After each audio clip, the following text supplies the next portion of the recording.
हाल बा award show का खेसारी लाल का। भाई लोग बता रहा हूँ ये गाना भी ट्रेंडिंग पे है और ये डबल डबल खुशी में बता रहा हूँ अवार्ड शो होने जा रहा है खेसारी लाल का। बवाल कसम से बता रहा हूँ मेरे को तो लग रहा है बवाल होगा।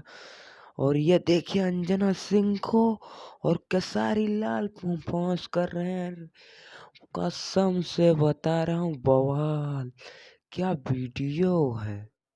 ये अभी अभी मेरे को मिला है खबर कि आया है अपडेट तो मैं बताने वाला हूँ। तो इसीलिए मैं आप सबको बता रहा हूँ अंजना सिंह का। और ये एक रील वायरल हो रहा है अंजना सिंह का और खेसारी लाल का। ये देखिए क्या कमाल लुक में अंजना सिंह और खेसारी लाल भतीजवा के वहीं पे रील बनाए हैं। देखिए बहुत डेंजर धमाका होने वाला है।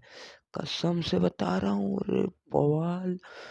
ले लखनऊ का होटल में कहीं है और वहीं का है। अभी अभी मेरे पास भेजे हैं तो मैं सोचा क्यों ना आप सबके पास पहुंचाया जाए। और ये अवार्ड शो बहुत बता रहा हूँ अभी अभी सनी लेओनी के साथ भी होगा अवार्ड शो। पहले अंजना सिंह के बाद फिर सनी लेओनी फिर उसके बाद बवाल मचाएंगे खेसारी लाल। ठीक है अगर वीडियो पसंद आया हो तो लाइक करें और सब्सक्राइब करें, घंटी दबाना ना भूलें। और ज़रूर कहाँ से आप वीडियो देख रहे हैं कमेंट ज़रूर करना। ठीक है चलते हैं, नमस्कार, अगले वीडियो मिलेंगे।